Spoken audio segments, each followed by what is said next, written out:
Imagine actually getting to be a vampire, but not the sexy style vampire, but the Nosferatu kind, and you don't even get to be immortal. After delays that met with some more delays that had some delays added, one of Spider-Man's darkest frenemies has made his way to the big screen in Sony's Morbius, their latest entry into their Spider-Man-less spider world. This time, the troubled anti-hero that operates on pure impulse is a living vampire, someone who got most of the vampire abilities without the being undead part. What did Morbius, the living vampire, bring with him, and what might it suggest for the rest of the Spider-Verse? Oh, I thought you'd never ask. Newspaper headlines not related to the story in movies generally tend to focus on a generic rally against tax or building codes under fire, but one headline in Morbius stood out, the one that read, "The Chameleon's Great Escape."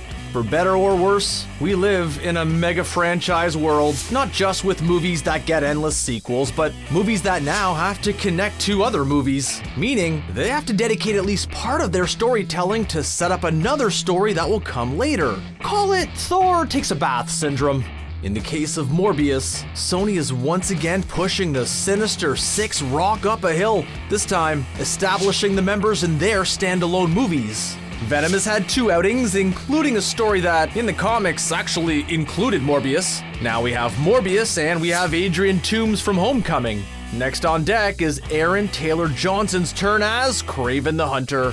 Since these movies are about Spider-Man villains and there is no Spider-Man, Sony has to look elsewhere for the foes of their heroes. For Kraven the Hunter, that would be his half-brother, better known as the Chameleon. When it comes to old Spider-Man villains, Chameleon is the oldest, having appeared in Amazing Spider-Man issue 1 in 1962. The half-brothers have a sibling rivalry that usually manifests in seeing who can best menace Spider-Man, but we are most certainly headed for conflict once Kraven brings the hunt to the big screen. Marvel has no shortage of geniuses who have either pushed their genius over the edge or used their genius to fight the geniuses who went over the edge. That might be the most times I've said the word genius in one day. Anyway, when you get all those big brains running around, you need a lot of big old brain science places to do science stuff. Peter Parker, himself being a big old brain, has made his way in a few of these labs for better or worse. One of the betters was Horizon Labs, where he worked under one of his few mentors that didn't self-experiment and turn themselves into a supervillain, Max Modell. At least, not yet. Better give up, Jimmy. We're dealing with a couple geniuses here. Modell, or Parker for that matter, don't appear, but Horizon Labs does, as the lab that Milo is funding so that Michael Morbius works on a cure for his blood disease. The vampire, as a concept, has been around for ages, but there are some modern storytellers that have come to define the vampire as we know it. One of those creators is German director F.W. Murnau, who made his unlicensed version of Dracula with the classic cinematic masterpiece Nosferatu. That story's twisted rat-toothed Count Orlok, played by Max Schreck, the less cuddly Schreck, has been a template for vampire stories since its release.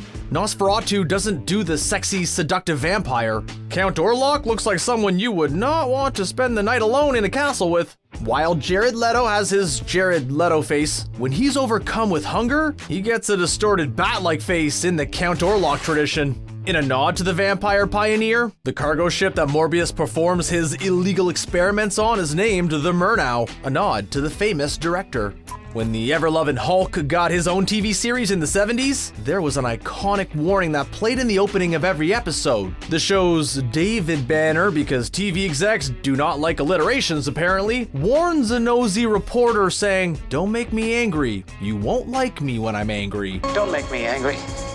You wouldn't like me when I'm angry. In 2008's Incredible Hulk, Bruce Banner, because alliterations are part of comic book naming conventions, tries to utter the phrase in a foreign language only to have it come out as, "You wouldn't like me when I'm hungry." While that doesn't make sense for the Hulk, who is more into smashing than eating, it does fit Morbius, who says, "You wouldn't like me when I'm hungry," as a nod to his big green stablemates. Sony bought the rights to Spider-Man and the Spider-Verse of characters. Fox bought the Mutants and Fantastic Four only for Disney to buy Fox. despite the lack of mutants? When young Morbius's doctor finds out that Morbius was able to fix a fuse with the spring inside of a pen, he decides that his big old brain needs to go someplace where big old brains can blossom. A school for gifted youngsters in New York, like Xavier's School for Gifted Youngsters, home of the X-Men. Of course, that school is for mutants and not big old brains, but it was a nice cheeky nod.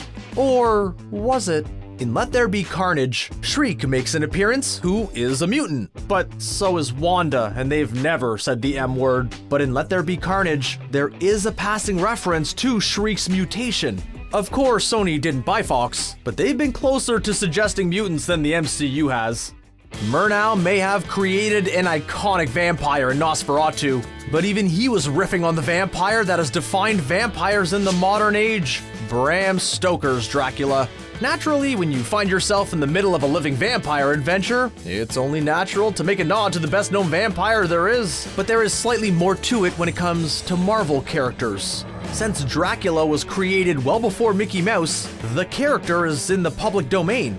That's how you can tell. Disney lobbies to make sure copyright extends long enough to retain one on Mickey Mouse. Being in the public domain, naturally, Dracula is an action figure in Marvel Comics. His biggest beef is with the Daywalker Blade, who makes a hobby of slaying vampires, but he's crossed paths with the living vampire as well. When the characters name drop Dracula in Morbius, they could be talking about a real figure. Everything is connected. One of the less subtle nods to that notion comes from the two agents on the creepy weirdness beat. As the agents survey the carnage left in the aftermath of Morbius's awakening, Agent Rodriguez, played by Al Madrigal, remarks that they haven't seen something this good since San Francisco. San Francisco is, of course, the home base of the lethal protector himself, Venom. Last we saw Venom, he was having a big-time showdown with Carnage and Shriek. What makes the nod even better is the comic story the Let There Be Carnage was based on, Maximum Carnage, and it involved Morbius teaming up with the Carnage family on their rampage through New York. Naturally, it takes place in New York in the comics because Marvel. Milo somehow managed to strike it rich. The kind of super rich that allows him to grant unlimited funding to Michael Morbius to assist his research. You don't get that kind of money without making some enemies, and when Morbius goes to visit his old friend as an adult, he ends up having to get through a bodyguard taking his bodyguarding duties super seriously. Milo explains that it's because he took money off of a fairly intense Russian gambling and he needed to take precautions. There are three possibilities here. First, it's just some Russian. Boring. The other, of course, could be referring to Craven or his half-brother, the Chameleon. Both people you would not want mad at you. The other Russian could be Rhino. Yeah, he's Russian in the comics. The last we saw Rhino on the big screen, he was charging Spider-Man, who was in the process of winging a manhole cover at Rhino's head. Then, frustratingly, it cut to black and Spider-Man went from Andrew Garfield to Tom Holland and the MCU. The most iconic entity in the Spider-Man world is the tabloid newspaper, the Daily Bugle. Yes. The Bugle is not only where Peter earned money selling complicated spider selfies, but it's also run by the bombastic owner J. Jonah Jameson, a man who has elevated hating Spider-Man to an art form. Over in the MCU, J.K. Simmons has taken his J. Jonah from the Raimi Spider-Man run and turned it into an online tabloid, which sort of indicates that while Peter Parker's might be different across the multiverse, J. Jonah is a constant, meaning there's probably a cigar-chomping Jameson chewing out editor-in-chief Robbie right now. The Bugle was a deep, consistent source of exposition throughout Morbius, from stories relevant to the story at hand, and stories that hint at the wider Spider-Verse. For instance, the teaser at the top of one issue that read, Black Cat, friend or foe? Which is a legit question when it comes to Felicia Hardy's Black Cat. At her core, she's a thief. But like another cat-themed cat burglar over at the competition, this cat can't help but have a bit of a thing for the friendly neighborhood Spider-Man. The pair have worked for and against each other frequently since her introduction. At one point, Sony had hoped to make a Black Cat and Silver Sable movie, but those hopes were eventually dashed. But the headline indicates that Black Cat is not off the table altogether yet. Accompanying the Black Cat teaser is another reference, though more oblique. The teaser reads, Rhino on the loose. Zoo hoax fools us all. Is that our Rhino on the loose who for some reason staged a zoo hoax? Was there an unrelated zoo hoax and it wasn't Rhino, but an actual, rhinoceros that got loose? Was it a guerrilla production of Eugene Ionesco's Theater of the Absurd play exploring mass conformity? Rhinoceroses with actual rhinoceroses? It's a surrealist play about people turning into rhinoceroses. Doing it with real rhinos would be pretty awesome as long as the rhinos cooperate, and that is not something that they are known for. In hindsight, yeah, it's probably not that, and it probably is some play on the version of our Rhino, because he's actually a Spider-Man character and not an absurdist playwright. Okay. Here's a thing I actually didn't know but was picked up by new rock stars among others, but I had to look into why. The helicopter Morbius uses to go to a remote location and gather vampire bats, because gathering vampire bats is way more intense in the Sonyverse than it is otherwise. The registration number on the helicopter is N9747P, which just so happens to be the registration number on the Dinko helicopter from Cars. And as it turns out, a lot of helicopters from a lot of movies. It turns out that's because N9747P is one of 3 registration numbers the FAA sets aside for use in movies, so that the filmmakers aren't accidentally using a real registration number on their aircraft in the movie. Sort of like the aircraft equivalent to a phone number that starts with 555. And now that's a thing we both know. Milo, whose real name is Lucian, but young Morbius doesn't feel like learning a new name, is Morbius's best friend and eventual financier of Morbius's blood research. They were taken care of by a doctor named Emil, all of which is a bit of a shuffle. There's no Milo in the comics, but Emil is Morbius's childhood friend who helps him research a disease they both have, just like Milo. Emil and Michael even win a Nobel Prize just like the movie, but in the comics, he accepts it. Another revealing and perhaps foreboding headline tucked away in a copy of the Daily Bugle hints at a much larger world that we haven't seen yet. It reads, no superhero sightings in 90 days. What now? What superheroes had been sighted before that? Does Lethal Enforcer qualify? Or is this an indication that Spider-Man does indeed exist in the Sonyverse? It ends up a bit more confusing when it comes to the things people have said. Eddie Brock's vacay in the MCU saw him pretty taken aback by exactly how much superhero activity there was there, suggesting his world isn't exactly riddled with superheroes. More to that point, however, is the fact that Venom appears to not know who Spider-Man is until they see him on the TV, indicating that if there are superheroes about, they're not Spider-Man. One of these days, hopefully we'll get a straight answer about who is where and how from these movies. If you're an actor, particularly a British one, and you want to be a superhero property, the best bet just might be starting with Doctor Who.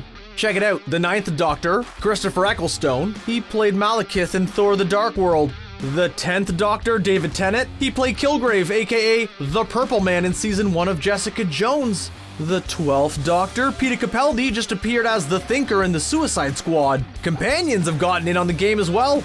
Amy Pond actor Karen Gillan now portrays Nebula in Guardians of the Galaxy. Arthur Darvill, who portrayed Pond's love Rory, got things started as Rip Hunter on Legends of Tomorrow. Captain Jack Harkness actor John Barrowman was the first to menace Green Arrow on the CW as his arch rival Merlin. And now, Matt Smith, the 11th Doctor, chews all the scenery as Milo. Another bit of set decoration going deep with their references. Morbius passes a poster in the subway with the word Basilisk across it without any context, like a lifestyle brand. When Morbius got his own title in 1993, Basilisk was one of his first foes, appearing in issue number 5. Basilisk, otherwise known as Wayne Gifford, is a serial killer with 2 personalities. Preferring the Basilisk one, he performed a ritual to become the beast-like Basilisk. But in the mirrors, he was still Wayne, which just upset him more. Morbius was able to defeat him on a couple of occasions. Should Morbius get another go-around, which who knows at this point, Basilisk would make a good foe. The one thing we've all started to become accustomed to is, at least in some way, the trailers for a movie will lie to you. Most of the time it's in the form of cutting 2 unrelated scenes together to make it appear as if it's one scene, but sometimes we see something like the Hulk running around in Wakanda, when in Infinity War, Hulk was taking a gap year from being the Hulk. When the Morbius trailer came out, there were enough name drops, hints, and Easter eggs that it set everyone's hair on fire. Did he just pass a Spider-Man poster with murderer spray painted on it? Was that an Oscorp building? Are Michael Morbius and Adrian Toomes going to interact in prison? Well, it turns out that the studio put the poster of Spider-Man in there, and the director can't tell you why, but it did not make the final cut. Nor did Oscorp, nor did any of the jailhouse encounters with Morbius and Toomes. One thing I think that we can all appreciate is that Morbius came in at a brisk 1 hour and 44 minutes. A sharp relief after watching 3 hours of torrential rain and brooding in the Batman. The Batman had a lot more story to tell, but I didn't get the comfy reclining chair seats for that one, so it felt even longer.